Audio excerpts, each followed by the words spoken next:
Hey, good evening. Welcome. It's 9 o'clock, or well, it's almost 9 o'clock, right? Spread the word that we're on this evening on Straight Up 107.1 FM. Those of you who are listening to us on the ground via your radio, let us know in the comment section. Well, of course, if you're listening and you can quickly go on the comment section on our Facebook page, let us know how the quality is because we want to improve on that quality on the ground, right? We want to ensure that you guys are hearing us loud and clear on the ground because 107.1 FM actually broadcast on the ground.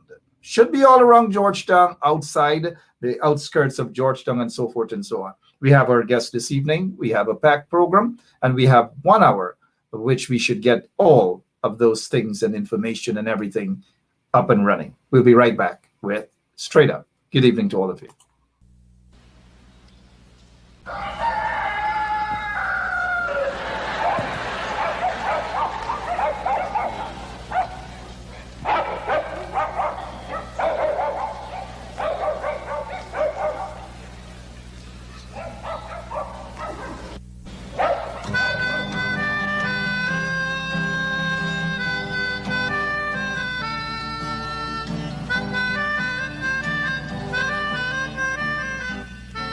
She put a pot on she hair and gone. Them a the first one out on the dam. Basket on she head, bucket in each hand. Hold up on she frock, I wanna she grandson. To the market, them a go. For the morning, the day is dawning. For cockacrow to give the villagers a warning. Rise and shine, the birds them a sing. All animal take turn as them join in the waking. Cockacrow, dagabag, donkey, bray, horse, and they even duck a quack. Cockacrow, dagabag, donkey, bray, horse, and they even duck a quack. Come and hear this sweet story that tell the people about life in the country. All day a back down, me now I come home. Inaga jackass yard for fetch the load. Cockle shy hand, bag over shoulder, running by his side. A Rexy and Rover from the farm, them a come. Sun a go down but up the river. Some washing clothes, some folks are bathing at the water. Fisherman, they catch them a bring. From a canoe boat, man, them start offloading. Aymara, Kwakwari, Hail Baka Kuma Kuma, even Lokonani. Aymara, Kwakwari, Hail Baka Kuma Kuma, even Bangameri. Listen to this sweet story that tell the people about life in the country. Them children glad when the weekend come. Out in the yard, them all gather round. Some a play catcher, some making house from straw. Two who come later, a grandma or grandpa. All a sit down just a wait. Moonlight so bright, it's just the right time to listen story or to say. If you are looking to have your statutory declaration, affidavit of income, identity, damage or lost passport, lost license, tenancy agreement, agreement of settlement, power of attorney, last will and testament, and certification of documents, then you need to visit the Alistair Collins firm, located at the Killian Mall, 162 Lamaha Street, in Georgetown, between Camp and Waterloo Street. Alistair Collins is a commissioner of oaths and a justice of the peace. Make certain you visit him or call for more information at 649-6410 or 685-6448 or 503-1451. And there's adequate parking available. Go down to the Alistair Collins firm and have all of your legal issues settled and brought to the fore. Alistair Collins Firm. Contact them at Alistair Collins Firm,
All right. Hey, guess what? We're about to start on 107.1 FM. Good evening to all of you.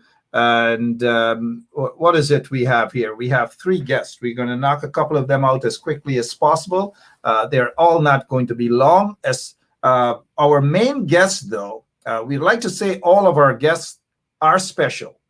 But our main guest this evening is no other than the former Prime Minister of the Cooperative Republic of Guyana, also the former mayor, the longest serving mayor of Georgetown.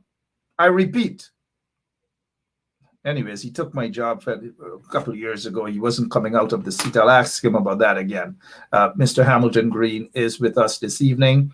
Do share the link. We thank you so much. Serious talk show you're on to.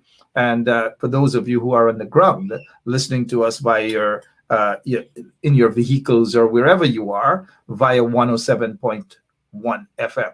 Good evening to all of you. So where do we begin? Who do we begin with?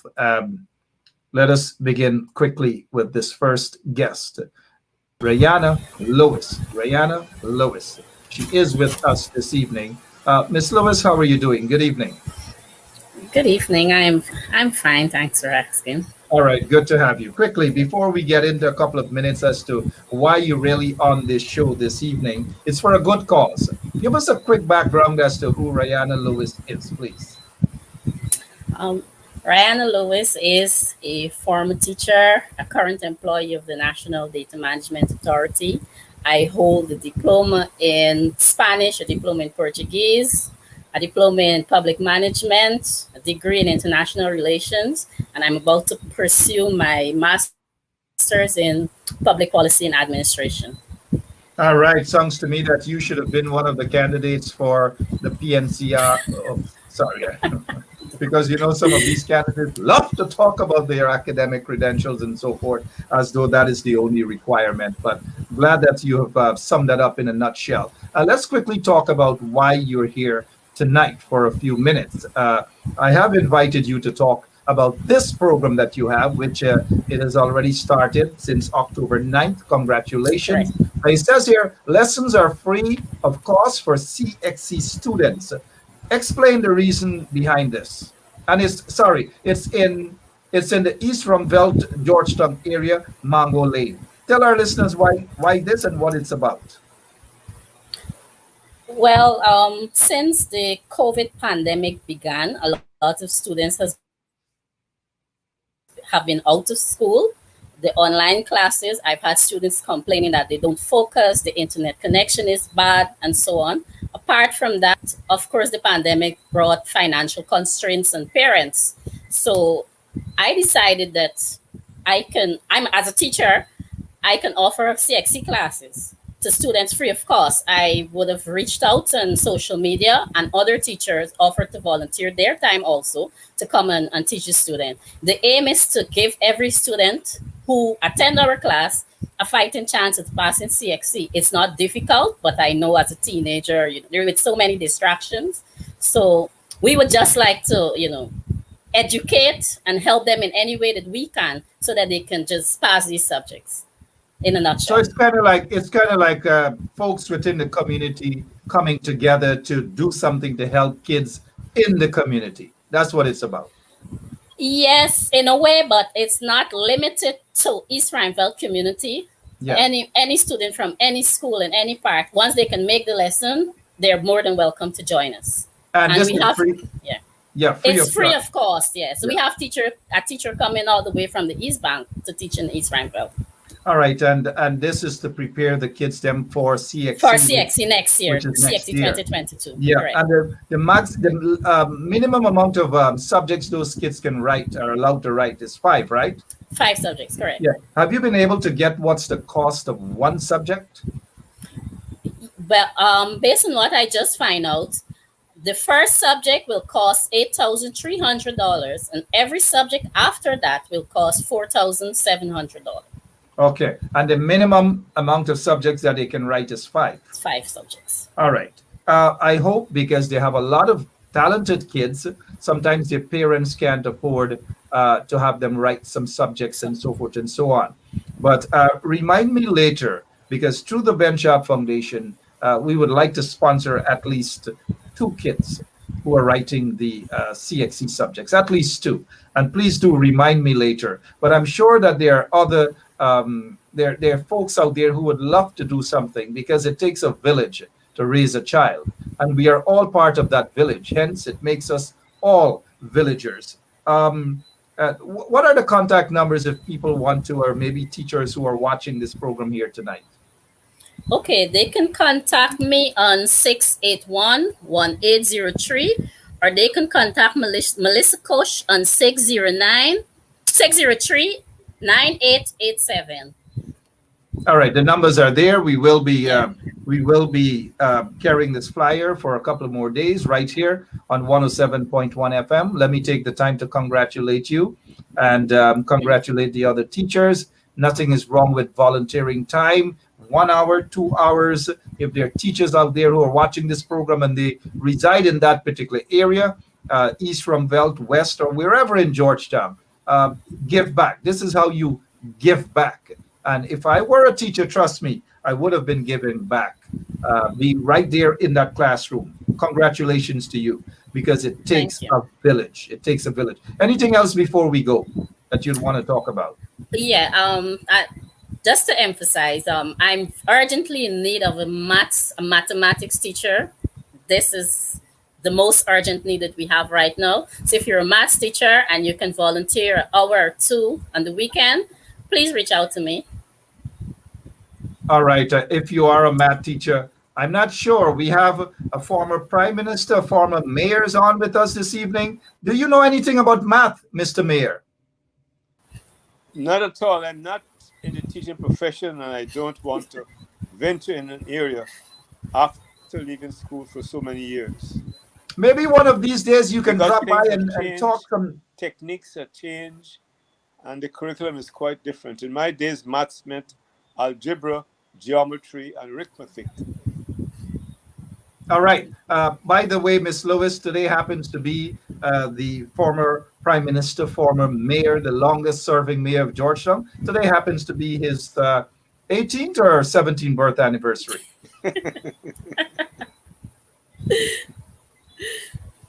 And tomorrow's my wedding anniversary. Oh, so today is your birth anniversary. Happy birthday to you, and you have this young lady, Miss Lewis. My birthday, tomorrow's my wedding anniversary. Your wedding anniversary. Yes. Happy birthday to you. Well, very long life. You already have that, so more long. Thank you very much. It should be more long. Yeah. Thank you so much, Miss Lewis. Appreciate it, and best wishes. Yeah. Thank you. You're hearing from us. Bye-bye. All right. We have the former mayor with us this evening. It's his birthday, so he will be rocking and rolling with us for as long as he wants throughout this 1 hour program. We also have the Member of Parliament, Dineshwar Jaiprashad, with us. Good evening to you, Honorable MP. Good evening to you, or Mr. Hamilton Green. How are you guys doing? Good evening. I'm going good. Nice to see Mr. Mayor, former mayor there. Happy birthday, sir. Thank you. Thank you very much. I'm not sure if tonight happens to be, I see the Honorable MP is wearing purple, or am I? No, it's a little dark blue, but a little dark I was scheduled to use a purple background, but I change. Yeah. Purple tie, purple shirt. Mr. Hamilton Green, how are you spending the birthday so far, sir? Excellent. In fact, one of my godsons, Dr. Michael Sue, who lives abroad, organized a surprise luncheon with me with connivance of my wife.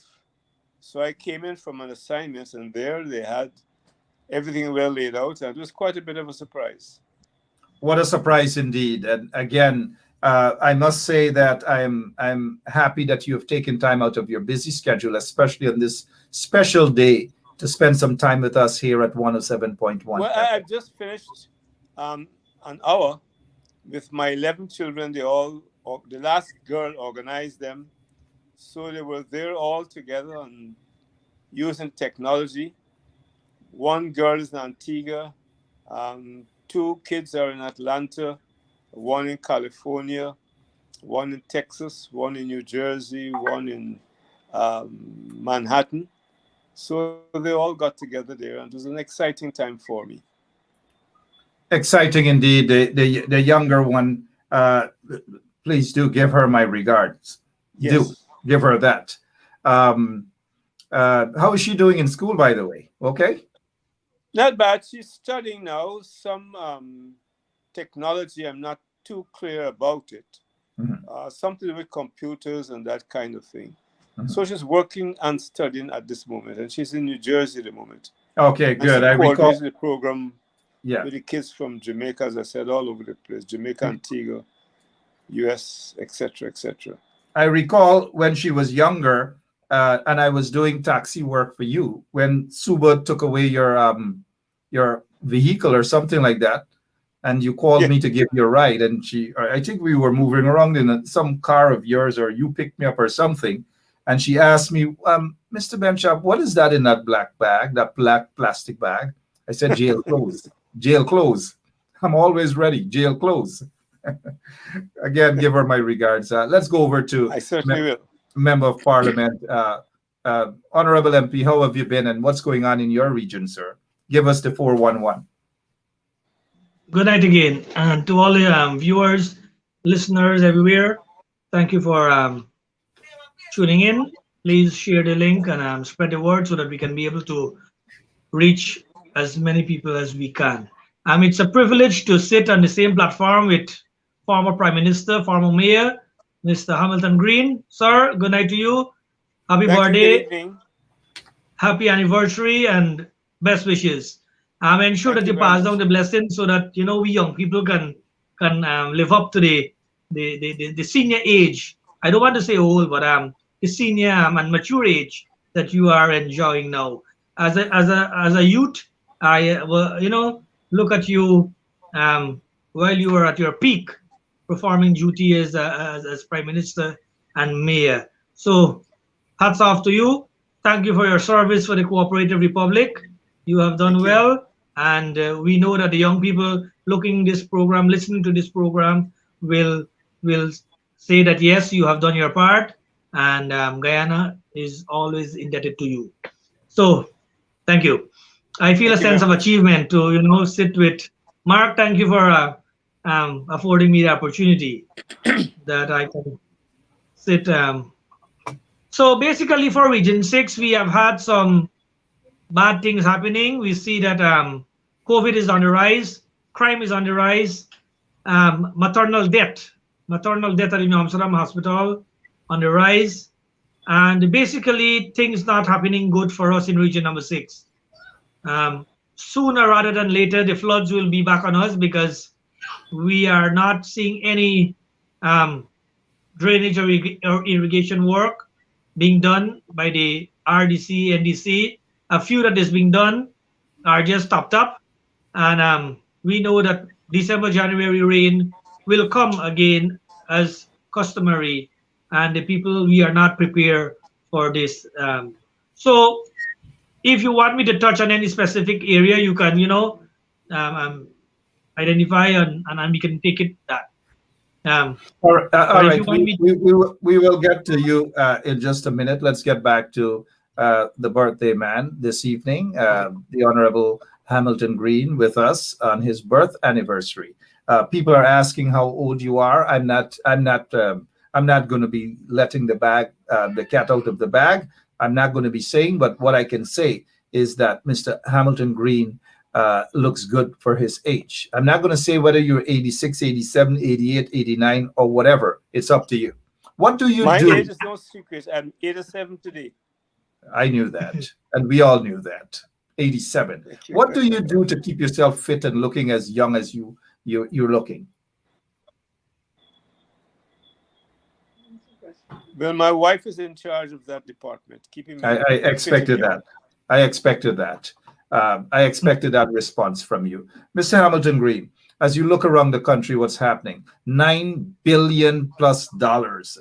$9 billion plus dollars taxpayers have to pay those executives at ExxonMobil. $9 billion plus for them to travel, for them to fly in and out the country, for them to eat, for them to wine, for them to dine, for them to bring in duty-free vehicles and all these different things. On your birth night, how does that make you feel? A country that's supposed to be so rich with oil, but we are not enjoying it. The citizens aren't. It is very worrisome. And I will repeat it this evening. Those who are intelligent and possess any intellectual strength must learn from history. These oil giants haven't come here out of love. They've come here to exploit, and I use the word deliberately and perhaps not in its pejorative term, our resources, and they get the hog share. In Africa, Latin America, and even in North America, the story is consistently the same. I have proposed on two issues that the government and the opposition put aside their differences, the pettiness, and get together so that we optimize what is there for the people of Guyana. These two things are: one, how to deal with COVID, that's a serious matter, and pari passu, climate change. And the second issue, how to deal with oil and gas and these Goliaths. Because the imperial mantra, which my foreparents experienced as slaves and manumitted Africans and immigrants who came to this part of the world, is the issue of divide and rule. And unless the major groups, whether it be political grouping, ethnic grouping, sit down and understand that they've got to talk together so that when they go to these giants, they speak with one voice. If, as we have this polarization in this country, unless the coalition or the PPP in office, neither can speak for the majority of Guyanese. And these people know that. But if these young political leaders have any good sense, they would accept the proposal I've made some time ago to sit down and work out an agenda so that whether it's the government or the opposition and they speak to the oil giants, they speak on behalf of 95+% of the people of Guyana. And those giants will have to listen and make compromises so that we, the ordinary people of this country, are the major beneficiaries of this bounty given to us by the Creator. That is my position. That is my message. That is my sermon I've been giving over the past several months. And well said. And we all should adhere to that. Thank you so much for that, Mr. Green. $9-point-something billion. It simply means, listeners, that your tax dollars have to fund these guys from ExxonMobil and other oil companies. You guys have to fund it. The tax dollars have to fund. We have to fund these guys. If they travel back and forth 2 days per week or whatever to come back to the U.S., go back to Guyana, to go anywhere, you guys pay that. The taxpayers pay for them. If they walk into the Marriott or wherever they're staying, you guys pay for that. If they have to eat, you guys pay for that. If they go and spend money at Maroon Bar, you guys pay for that. Wherever they go, you guys pay for that. And that bill is over $9 billion. Do you know what $9 billion is? I don't know. And that is translated as local content. Exactly. Exactly. Mr. But you MP. know, Mark, if I may. Go ahead, Mr. Prime Minister. Go ahead, sir. What we see happening today is not new. It happened with sugar. bauxite. And I'm a little disappointed that our purported leaders don't pause to learn the lessons available from our own history of imperial and colonial domination. It's a little surprising, it's a sad and sorry situation. But last evening on a program with young Ram Karan, he was very despondent. I said, I remain optimistic that this new generation will push our leaders on both sides of the divide to be sensible and to make this country wealthy. What we have out of the ground. And you know, we've heard the vice president say we must pump all the oil. I have my own take on that, but I'm not a scientific person. But the amount of money that ought to come to us, we should be able to eradicate poverty within a few months and provide credible education for every boy and girl in this country, an up-to-date health service, recreation facilities, and an opportunity for people to mix in this country. And last night, I was asked the question, what we can do. I said the first thing to do is to replace what is happening today in the educational system and reintroduce national service. National service brought people of different cultures, if you may use that term, together. And I've spoken to people from national service, and they all benefited from it. That's the first thing we need to do.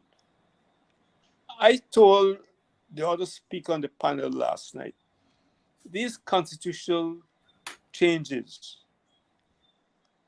are merely cosmetic. The change has to come from within. And that can only come from a new orientation, a new understanding of who we are, where we came from. And our history must be told boldly and truthfully. Too many persons want to avoid the horrors of our history. And we have a situation where the manumitted Africans seem not to be able to use their suffering as a political fund. And this is one problem we have. But these are matters that I'm leading discussions on quietly, and I hope to prevail upon the young people, particularly those in leadership roles in Parliament. They've got to step forward to save this country, or else we face the chance of being re-enslaved. And that, my friend, is not an exaggeration. Certainly, it isn't an exaggeration. 29 minutes after 8 o'clock Eastern Standard Time, 29 minutes after if you are in beautiful Guyana. Good evening to all of you, wherever you are. Mr. Hamilton Green, former Prime Minister, former Mayor of Georgetown, former Minister of Public Works. Is that correct? Correct. Gosh. Works hydraulics and supply in those days. Gosh, who is celebrating his 87th birth anniversary. Just a couple of years older than me. 87th birth anniversary. Thank you so much for that bit of information. We'll get back to Mr. Hamilton Green in just a moment. Let's go over to the Honorable Member of Parliament, Dineshwar Jaiprashad. What's your take on that over $9-point-something billion that taxpayers got to pay back to the ExxonMobil, their executives? Thank you very much, Mark. It's very sad that we, the poor people of this country, continues to suffer at the hands of these rich cronies. I am seeing this $9 billion as remedy to save us here in Guyana. I am originally in education, spent 25 years serving the education ministry. And this $9 billion, $1 billion can make us have free transportation in this country for our school children. So you see, this government is not thinking about the poor people. The few rich people who afford it can pay the taxi for the children to go to school. But the poor people will have to stand up on the roadside and flag down the hire car and the minibuses and so forth. So I am saying that $1 billion from this 9 billion could have been given to each region, 100 million each. 1,000 million make 1 billion. We have 10 administrative regions. Give each region 100 million. We buy 10 big buses. We put it out there. Our children are safe. They go together to school. They are protected in these public transportation that is being provided, and less injury and casualty on the road. We know that when we put them into the buses, they reach their destination. And another billion can be used for meals in school. We are not talking about 100,000 a year mark. We are talking about billions of dollars. And the poor and man, we're not talking, and we are talking about billions of US dollars. good. And the thing is that the Could poor man, build 2 or 3 state-of-the-art schools in every region, including well, Linden right now, where the contractors, good evening to the contractors, they got $346 million to build a school. Just imagine that 9 point something billion US, what it could have done. that's But it. go ahead. Well, you see, you're reading my mind to it. I was coming to that. This 9 billion, another billion could have been used to build a multi-purpose center, school in each region. So there is no need for us to run to another region to equip our and you see, when the local government act was designed, the former prime minister is here. During his time that came into being, the act of 1980, You're talking whereby about each region, the LCLDO, local government, or no, National Democratic Organ, or something like correct. that. The NCLDO. Is that what it is, Mr. Hamilton Green? You seem to be sharper than Yes, all I'm of us. not too sure what aspect of the legislation he's referring to. But the idea behind Whereby that each region, legislation was to devolve from the center a level of authority similar to what was tried in the mid-70s when we had the regional system first introduced. We had regional chairmen who had ministerial authority. The idea was to make democracy viable and to decentralize authority power, and decision-making so that correct. the ordinary people in the respective districts, villages, will have a say, in what money is spent, how it is spent, and what are the priorities for the respective communities. At the same time, involving ordinary people so that you don't wake up one day and see a school or something going up and you don't know what is all about. So this So true. is the idea, the philosophical underpinning of that legislation. And they're not concerned, this current regime is not concerned about consultations. A So few decades ago, you're talking about the NCLDO, which is the National Congress of Local Democratic Organs, which gives the community, the regions, that opportunity to make decisions that are important to them, whether it's schools, whether it's health centers, whatever it is, and their local democratic organs. The PPP has snatched all of that away from the people. That is because they do not believe in democracy. Now, before we get back to the Honorable MP, let's go back to my good friend, the birthday boy for this evening. And I say boy not to be in any disrespectful manner to our Honorable former Prime Minister and Mayor. How much do you blame, not just the PPP, for what is going on right now with the ExxonMobil and the waste of taxpayers' money by that oil giant? How much do you blame the now opposition coalition for that as well? The blame, to me, rests with both political groupings. I think the government that I supported between 15 and 20 made some missteps, which started before 2015. The present environment and the present government, in spite of their critiques, seem to be going along the same path. And I'm satisfied beyond reasonable doubt that the statement I made earlier, that unless the representatives of these two political groupings sit down and speak with one voice, we will remain in deep trouble. And I'm not being a pessimist. One has only look around Latin America, Africa, and other countries to see the tragedy that took place.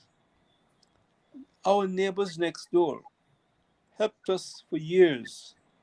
But all of a sudden, thanks to the combination of certain big powers and the oil giants, thousands are fleeing from Venezuela every day. And it was the reverse a decade ago. So our politicians don't need to look too far for guidance. But I suspect they lack the intellectual stimulation to learn from lessons available. And this is my worry. And in fact, this is my campaign right now, to persuade all sides to sit and talk and find a modus vivendi. That is my response to your question. And there's no other way. Last night we discussed with Ralph Ramkaran. He raised the question of structures and, laws. Laws don't mean anything to people who are obtuse and stubborn. And I reminded him then, as I remember our history, the great United States, which is decorated as being the bastion of democracy. In 1776, I reminded him, they said, we hold these rights to be self-evident, that all men are created equal, etc., etc. And yet, there were Jim Crow laws. Black people had to sit at the back of a bus when they crossed the Mason-Dixon line. And had it not been for the work of Rosa Parks, Martin Luther King, and some presidents like Kennedy, today blacks would not have occupied positions that they hold in the United States. And the same goes for Europe and other countries. So that what I said to my friend last night, don't bother too much about massaging laws and regulations. Let's deal with the minds of people and put in place things like national service so young people can meet and leave those institutions understanding that the boy and girl from Curtin, the boy and girl from the Northwest, Georgetown, Buxton, Linden, they're all Guyanese. Unless we work together, we will not win that prize that God has given to us. The funny thing is, though, Ralph Ramkaran, I suppose you're speaking of Ralph Ramkaran, the senior counsel. Yes. The man who was the former Speaker of the National Assembly. Same person. The man who denied the rights of the opposition to speak, to have that voice in the National Assembly. The man who didn't have much regards for laws then. The man who didn't know that the laws of the country and the constitution of the country was that important then when he was Speaker of the National Assembly. This is the same man who had total disregard for democracy in the National Assembly. This is the same man who made probably hundreds of millions of dollars in contracts whilst the PPP was in office for 23 years. He didn't have any say about the laws and people understanding the laws of the country. But this is the same man who now pretends to want I to was reach very out. kind to him last night. You are kind to him, but I'm not going to be aspect kind of to his him, life. Mr. Hamilton Green. I am not going to be kind to him at all. I know Ralph, outside of my personal views, in terms of my political views, I think he's okay. But I'm speaking politically here, that he's a hypocrite. That is all. That's my take, Mr. Hamilton Green. I don't know how you can sit on the same program and not tell him that he's a hypocrite. Do you recall what he did when he was in the National Assembly? Everything for the opposition, he shut down, shut down, shut down, shut down, shut down, shut down. I don't know, man. It's like, I don't know, Mr. Green. I don't know how you can take Mr. Ralph Ramper. Well, I was very diplomatic last night and made the point that those laws can be breached by persons who control the system. And that is the point I made. And I think he took the point when he admitted certain misgivings about the present government and the question of consultation. You know, the present government has made this question of consultation into a joke. When you become the government, you can't behave like a spoiled child and be so puerile to tell the opposition you must go on your knees and accept me as being legitimate. That is childish, it is foolish, it's inconsistent with the norms of a democracy. They don't know better, Mr. Hamilton Green. We can't expect better from them. They're accustomed to saying things go on knees and probably going on their knees, politically speaking. But I was just referencing about Mr. Ralph Ramkaran and his hypocrisy. You've mentioned young Ramkaran as well, I do recall. Young Ralph Ramkaran also has no saying, he should not have any say when it comes to the laws of the country, because he, as president of the Guyana Bar Association, on two occasions, they weren't concerned about the laws of the country and ensuring that people's rights are respected, for ensuring that lawyers do what is necessary in terms of from an ethical standpoint. They weren't concerned about that. But during Ralph Ramkaran's son's stint as president of the Guyana Bar Association, it was deeply political. They were batting for the PPP. They were all concerned about that. It wasn't about laws of the country. Now, suddenly, it's all about laws. They want to pretend as though they believe in the laws. They want to pretend as though they believe in the Constitution. And I have seen there is some new group organization that is out that's called something Constitution, Article 13, with a bunch of people who didn't care about the goddamn Constitution before. Exactly. Mr. Hamilton Green, you have a lot of patience, man. Let's go over back to the Honorable MP, Dineshwar Jaiprashad. Yes, sir. Yeah, I was not finished. I was not finished with the 9 billion, right? My apologies. Go ahead. Yeah, the people needs to know that this $9 billion could have been used to fix our country up to an extent. $9 billion US dollars. $9 billion US dollars. So all public servants could have received 15% increase everywhere. Education, free transportation, free lunch, technical facilities, technical schools set up in each region. When I say technical school, I mean multi-purpose centers.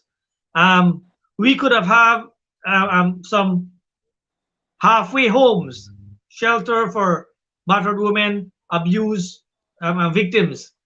So when you want to help poor people, you will think twice about sending off your taxpayer money to these fat cats. And you will utilize this money into ensuring that facilities, infrastructure, and systems are put in place so that the poor people will benefit. And we know that the PPP is not inclined of helping the poor. We see what is happening to the sugar workers. We see what is happening to public servants. It has been 2 budgets and no increase. And when it was the campaign trail, you're going to get 50%. So basically, we are seeing here that a poor man continues to feel the blunt of the taxes. Cost of living, the economic situation in this country is getting from bad to worse. And no one is saying anything. No one is saying anything. I am happy that former PM made mention about Mr. Ralph. We know that he was so bitter with the same party that he was with, the PPP, that he formed his own party and contested the general election. So these guys, kind of jump from here, there, and everywhere, and claim that they have know what the law is and want to follow democracy. But anyone who is associated with the PPP knows that democracy on paper means something different as to what the PPP are doing.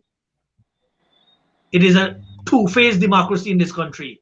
Democracy for some and no democracy for the others. It's a facade. It's basically fake. It's propaganda. They pretend as though they believe in freedom of speech. They pretend as though they believe in democracy. They pretend they're a bunch of pretenders. Great pretenders. Was it Teddy Pendergrass?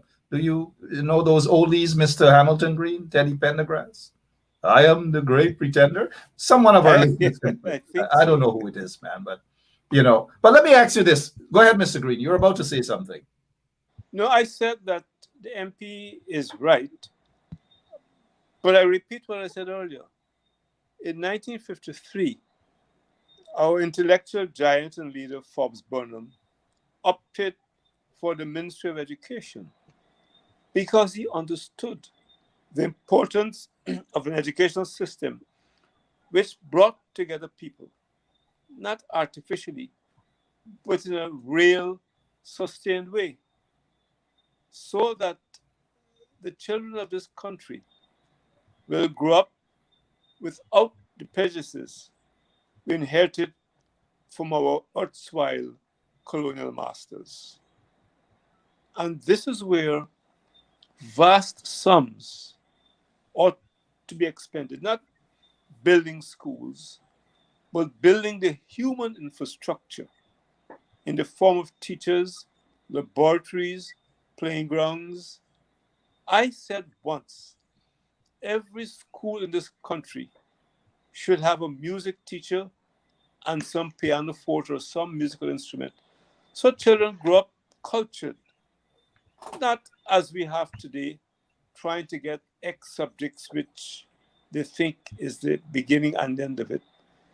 Out of our primary and secondary schools, by a good program, we should produce rounded citizens, unselfish, and understanding that the purpose of education is to prepare them for service to this country, to vindicate the suffering of the slave and indentured ancestors, and to be part of a new an exciting world where Guyana can be one of the richest countries in this region. Mr. Hamilton Green, back in 1953, I'm sure a lot of people, especially young people, would know or ought to know by now that Mr. Forbes Burnham, who was also one of the founders of the People's Progressive Party, he was actually, his portfolio was Minister of Education. And in his speech to the nation, he outlined almost the identical things that you just said in terms of the importance of education to the nation, not for one group of people, but for all Guyanese. Thanks for that reminder. I should remind our people also that apart from being one of the founders of the PPP, Forbes Burnham, as you have mentioned, Mr. Green, was the Minister of Education. He was also mayor of Georgetown. Yes. Yeah, he was the mayor of Georgetown as well, premier of British Guyana, prime minister, and then he went on after the changing of the constitution. Executive president of the Cooperative Republic of Guyana. Yes. Lyndon Forbes. That's correct. Sampson Burnham. Mark, you forget one part. Impeccable. Yeah. What part? Go ahead, Mr. He was the chairman of the PPP. Yeah, also one of the founders of the PPP. Thank you so much. Lots of history in one bucket, so to speak. Now, before we get back to Mr. MP, because you were supposed to host your own program this evening, but I've invited you to be on with us this evening. Mr. Green, good. There we go. You were at one time the youngest, and probably still to this day, the youngest General Secretary of the People's National Congress. What was that like? And what were some of the things that you were responsible for within the party? It was a challenge of monumental proportions because at that time you had the old guard who felt that young people couldn't take charge of the secretariat of a party that was fighting against an arch enemy then in the context of the Cold War and at the same time to gain independence. It was a tremendous challenge. I wasn't married. I had the support of my family. I was committed. I was, even if I say so, I was bold, fearless, mobilized people in all the key areas in this country. And I worked some days 16, 17, 18 hours per day. And I pray God that at the next turn of events in the party, we find someone who has that stimulation, that vigor, that commitment to guide the party out of what appears to be troubled waters into a safe haven and victory for our people. And that is what you did. I've noted that Rene Paris, good evening to you, Mr. Paris. And I see that a lot of people know their oldies and the platters and all these different things. I can't recall. Were you 28 or somewhere around 24 when you became General Secretary? I became General Secretary in 62. That means I was, 28. 28. Whoever Rene Paris is, I don't know. We've got to give him an award this evening. Thank you so much, Rene, for that. Let me ask you this here, sir. And our honorable MP would understand because tonight is your birth anniversary. We want to tonight is your night. And if the honorable MP has a question for Mr. Hamilton Green, feel free to step in also. Let us have a conversation amongst ourselves and the listeners. But it's Mr. Green's night. Leading up to Congress, what were some of your responsibilities as General Secretary? In those days? In those days, yes. First of all, my responsibility was to ensure that all the groups, and in those days, Georgetown alone had 40 groups, that they were well represented, that the Congress delegates reflected the membership. We made arrangements for them to get to Georgetown, those who lived out of Georgetown, and ensure that the papers, documents, and motions were available in time for the start of Congress. And of course, as has always happened, the main event was the leader's address, where he identified the next stage of the struggle, and most importantly, the duties of each and every party member in each and every part of Guyana. And my responsibility was to harmonize all of those things and to ensure that the financial resources were available and that we had in those days very, very strong people. And I must give credit to the women of the party. The women were stalwarts in the party. And I don't think the party has yet given the women in those days, those bold, courageous women, even in the face of difficulty. I remember when the police were lobbing tear smoke in the 60s. Elsie Skeet from Agricola ripped off her skirt, caught a tear smoke, and lobbed it back to the police contingent. McGill Smith, the white superintendent, was amazed, and he looked at his face. He couldn't understand what he was seeing. But this is an ordinary woman who lobbed back a tear smoke at the police. I was present. And we need that kind of courageous people back to face the challenge we have today in the form of people who think that they can replace the imperial master and put certain people back in their place, and to have this cosmetic arrangement that Ralph Ramkrant talked about last night. Yeah, We need to go beyond that. beyond that, indeed, your party, the PNC, and the Constitution, has, I think, about 24 pages, right? Section Yes. 9, pardon me? Well, again, I am not too involved in the purported or proposed upcoming Congress. No, I wasn't referencing about that, but just one quick second, Mr. Green. The Constitution for the PNCR has about maybe 24 pages or so. There's a section 19 of that Constitution that talks about the leader, right? And I think young Ronald Austin Jr. actually wrote about Maxim Leader. Do you think that there was, Ronald Austin Jr.? Yes.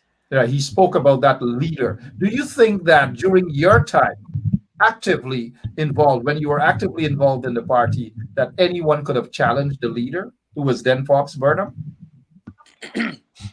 Well, I say to Guyanese at home and abroad, Burnham was a man set apart from the rest of us human beings. He was just an extraordinarily talented man, had a vision for this country. And on that question you just asked, yes, Rolf Farley came to this country because we had difficulties at the time with the looming oil crisis. And he thought he could challenge the leadership of the party. So there were challenges, but it didn't last for more than a few days, because very soon, those same ladies I talked about made it very clear that the founder leader cannot be replaced, particularly by people who didn't face the brunt of the colonial assault, and at that time, the PPP's appendage process. So yeah, he was challenged, but as said, he had around him some strong, solid young people, including yours truly. And as I said, you can't compare any other leader to Burnham. And I think even the PPP accept the magnitude and the magnificence of Forbes Burnham. All right, well said. I thought it was a nice piece written by Ronald Austin Jr. in the Village Voice. Folks, you should pick up a copy of that. A brilliant young man. Maybe we should have him on sometime on this show pretty soon to talk about that as well. Maybe. Yeah, he's done some good work. But yes, Ronald Austin Jr. Seemed to have taken after his father, Ronald Austin Sr., a brilliant diplomat back in those days, someone that you're familiar with, Mr. Green. Let's go back to the quarantine. The Honorable MP. You guys are preparing for the Congress. How convinced are you that this process will be democratic enough that after the date, which is set for December 11, that parties, whether they have won or lost, especially those who lose, that everyone will walk away with a sense of satisfaction and not any bickering and big fighting and so forth? How convinced are you, sir, MP? I'm very much convinced, and I must say that I'm very much grateful that you posed that question. You see what happened in the PNC. I'm a young PNC member, and the PNC has been a democratic party since its origin. We have had this kind of dialogue and debates and democracy in the party, whereby leaders are given freedom to contest for any position at the helm of the party. In comparison, there are some other parties who dictate who be what. But the PNC, because of the understanding of democracy and the ability to cause people to choose who they want to be the leader, PNC give them that opportunity to do so. I am saying the PNC is a great movement. It is not only a party, but it is the only party in Guyana that brings in people from all walks of life. We have 3 persons contesting the leadership of the party. These are all 3 stalwarts in the PNC. We don't have problem with them. Let me say Whoever something. wins this, Let me say something, Mr. MP. yes, sir. 3 persons have declared their intention to run for the leader, Yes, to sir. become the leader of the party.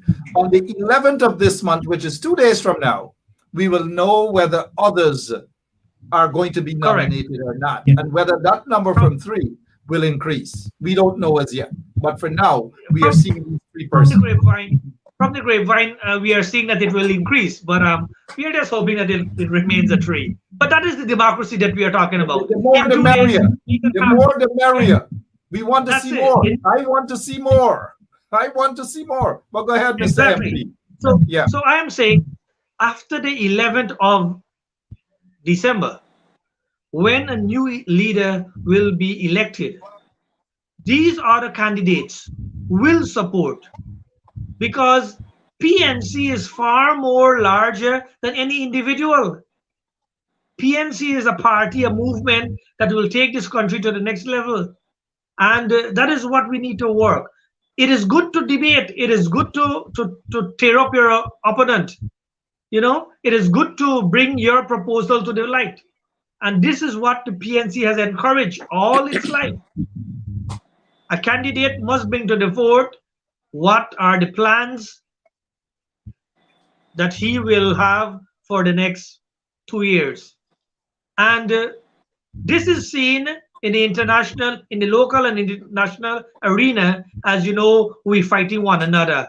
But we have to fight one another. We have to debate. We have to dialogue so that the delegates coming to Congress will select and say, hey, what happened? I am voting for A, B, or C. I am saying that as a PNC, whoever takes this leadership, I will be working with that leader, because the PNC is the party. I am not here to say A, B, or C will win and I will be with this faction or that faction. No, I am campaigning for my team and my leader, and there are others campaigning for their leaders as well, and we wish them well.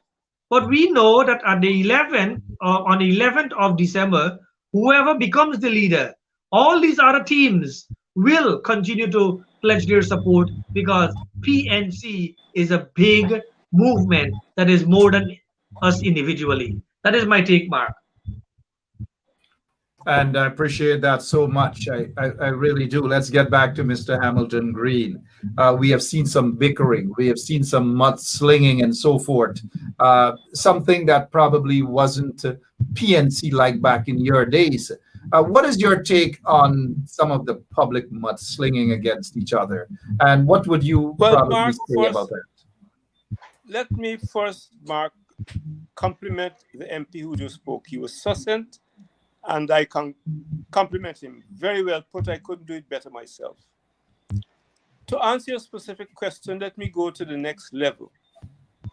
In a truly democratic institution, as he indicated, it is the right and the opportunity of members to contest. That is the vitality of a truly democratic institution. And I believe it is fair to say, for all my years before independence, that the PNC has been the only party to maintain that characteristic of internal democracy. And I think that will allow us, as the MP just said, to survive and prosper politically at the next period. So this is nothing to worry about. You talked about the public pronouncement.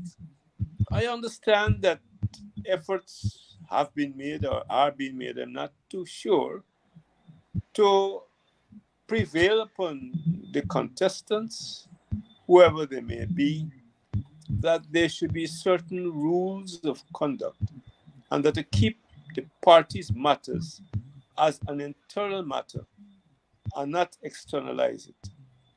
I understand that this is quite possible, and I said the MP is quite right. I can do better than what he said a moment ago, and I congratulate him.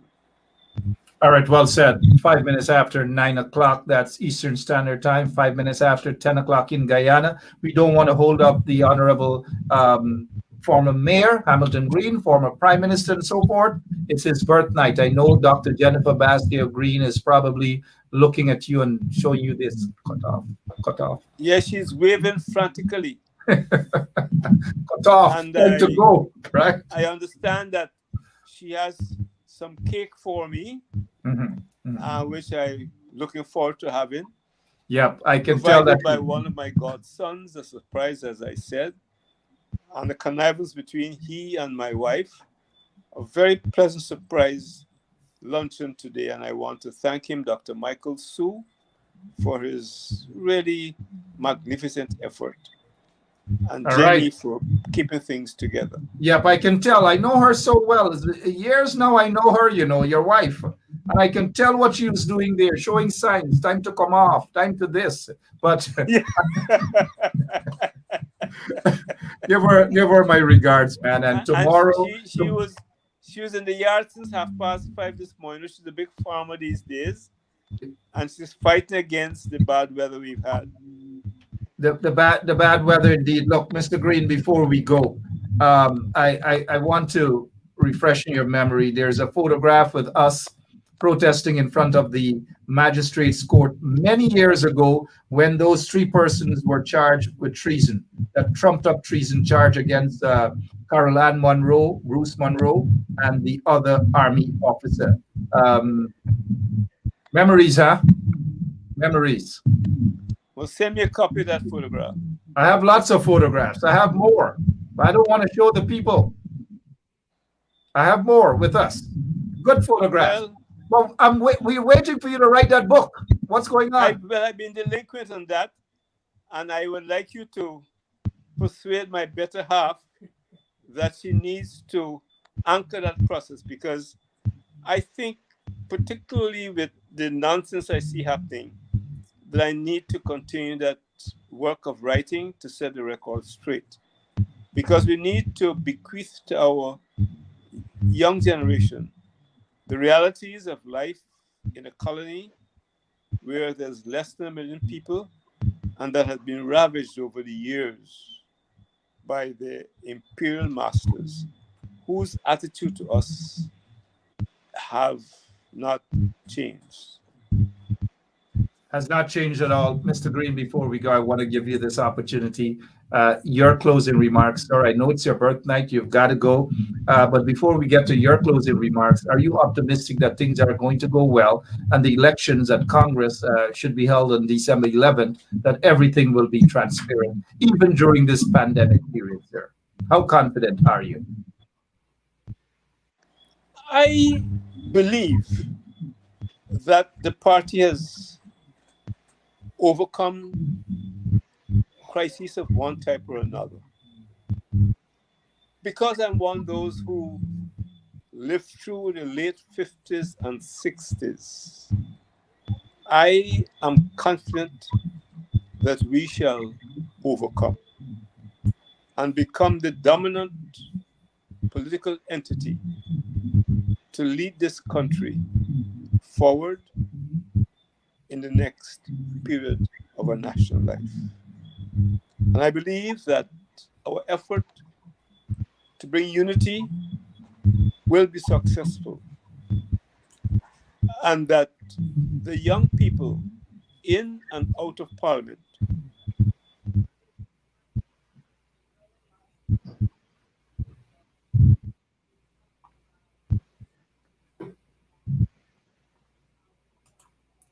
Sorry about that. Just what we were expecting. The birthday boy for this evening, birthday man, sorry, Mr. Hamilton Green, his internet start. You know what it usually does, and especially in Guyana. Let's see if we have. Yeah, sorry. Yeah, we missed you there for 30 seconds or so. Mr. Hamilton Green, again, on behalf of all of the people who are watching, who are listening to this program, those on the ground, we wish you a happy birthday anniversary. 87 years old. A young man you are. Thank you so much for your service to that entire country. A lot of them great. There were a little bit of little controversy here and there, but it's your birth anniversary. We love you, man. Write that book. Write that book, Hammy. Write that book. Well, talk to Jenny. She's right here. I don't know. Another night. She said, not now, another night, you see.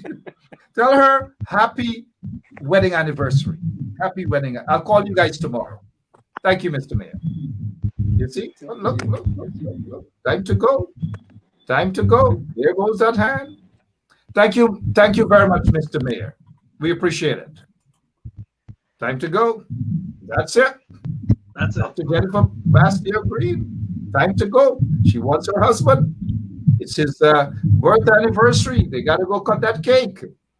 Then tomorrow is the wedding anniversary. They have to cut another cake.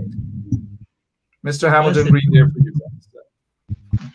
Mr. Green. You know, one of the things that I want to say, Dinesh, what I want to say about Mr. Hamilton Green is I have been interviewing Mr. Green for years now, over 2 decades now. And no matter how the interview is, whether it's rough, whether it is tough, whatever, Mr. Green answers all of the questions. And after that, Mr. Green will continue to have a normal conversation, regardless of what. That is what I admire about Mr. Green. I can't say that about a lot of so-called politicians or so-called leaders these days. They get vexed with you. They go in the shell. They puff up their mouth. All kind of things. They don't call you back. They may get time with you. All sorts of things. Your skin thin. And those sort of people are not the people who should be in politics. Those sort of people are not the kind of people who should be running for any form of leadership. And I'm not throwing stone at anybody, any one particular. I'm just talking in general. But some might be listening and the cap may fit them. And so like Bob Marley said, if the cap fits, let them wear it. Mr. MP, we've got to close off now. Your closing remarks, sir, for this evening. Thank you very much, Mark. It's a pleasure.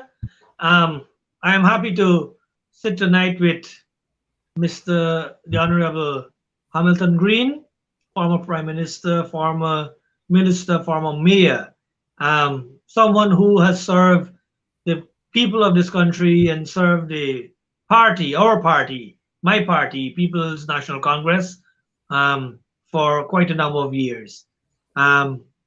It's an honor for me, you know, when you said that put off your program from 8 and come at 9, you know, but it's good. I'm very much pleased that in my time I can sit together with such important guys, such experienced individual, politics and life, to discuss as to what really is happening. So thank you for affording me the opportunity. I must say that we are at a crossroad in Guyana right now, whereby we need to choose the person who will take us to election and take us for the next phase of development in this country. I am encouraging all delegates to vote sensibly. Even though I am representing a team, I'm not bringing that up here tonight. But all of you know me. But I'm saying to all the candidates who are contesting, you give it your best shot. Sell yourself and bring your plans to the fore so that we can be able to, you know what is coming. To the delegates, you have to do the correcting. Mark, thank you very much, buddy. God bless. Thank you so much for your time. And I appreciate the fact that you forego your show to be here as a guest tonight on Straight Up. Thank you so much. But next Tuesday, we'll return to the Dineshwar Jaiprashad show, Member of Parliament representing the PNC. You have been a PNC, like you said, from the day you born, PNC. And so nobody can question you as to your commitment to the party. Nobody can say that you are Johnny come lately. That's all right. I got to go. Thank you so much, Mr. MP. Appreciate your time. All right. Sometimes I get a little bit mischievous. I really do. I get a little bit mischievous because some folks feel as though in order to set their record straight, they got to remind or they got to tell you about some long, long ago story where they went with their great great grandfather, great great grandmother, and all of these things. I don't know, man. I'm a little bit mischievous, I've always been that way. I'm kind of like an old man now, and I still feel that I'm a little bit mischievous still, right? I know you guys wanted to talk about some other stuff. We will do that tomorrow, right here on 107.1 FM. Lots of schools going up, man. Lots of contracts. Look, I am going to form a company, and I want to be able to bid for contracts as well. I have no experience as a contractor. I've built stuff. I've built relationships. I've built other stuff, right? But I want to build stuff. I want to build schools. I want to build hospitals. I want to build all these things. I don't just want to own a radio station, that is, forget about that, starved from advertisements and these sort of things and the victimization. I'm not going to talk about the personal victimization here at the station. And I could understand that personal victimization coming from the PPP installed regime. I can understand that. But what I can't understand is the same sort of victimization from people right there in the coalition, people that I went out with my bat and I batted and I batted. Those people aren't easy, man. Trust me, those people aren't easy. So I'm going to cut a little slack to the guys them who got all that hundreds of millions of dollars in contracts to build things they have never built before. Maybe the coalition should have also done those sort of things to reach out to the small man. And so we get vexed when people are awarded X, Y, and Z. We get vexed. We're upset.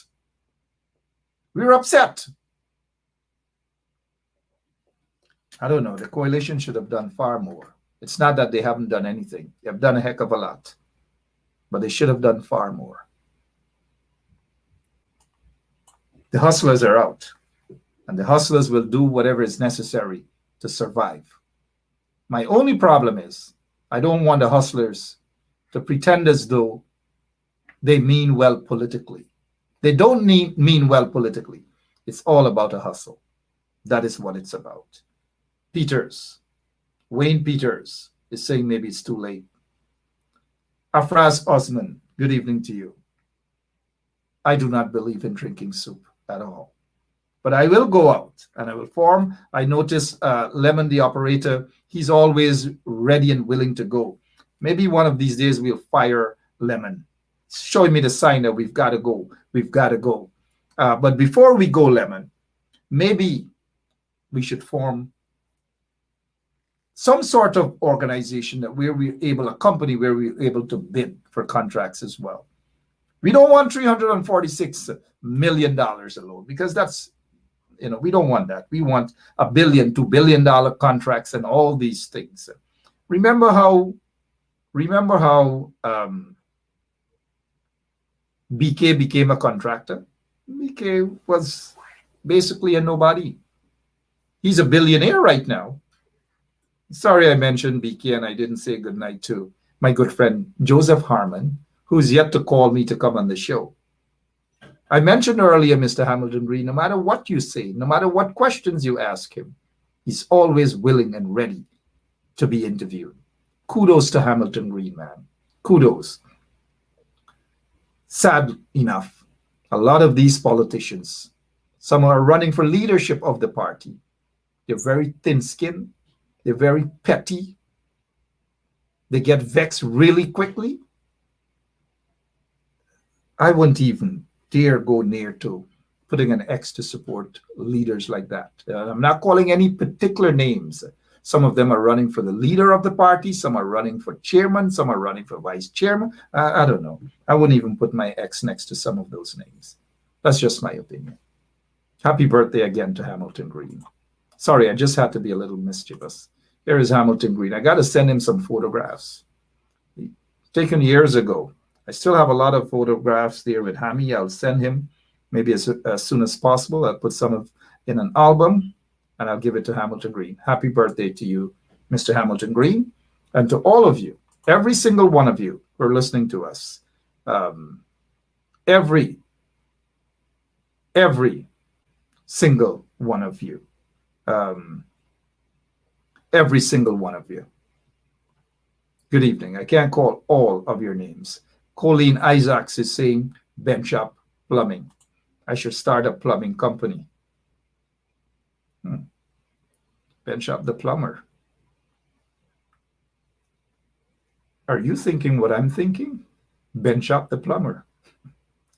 God bless you guys. I'll be back tomorrow. Same place, same time. Have a wonderful rest of the evening.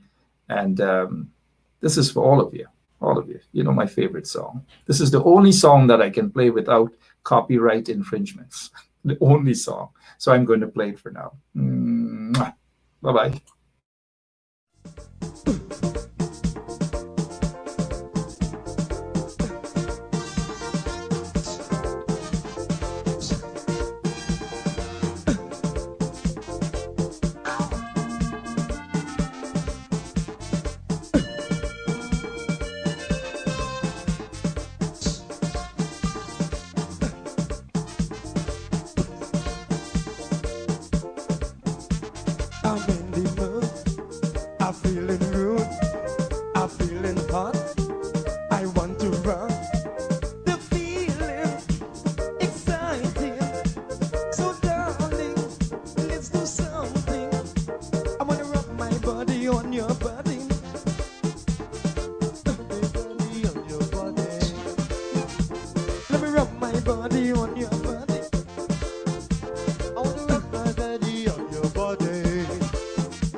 I feel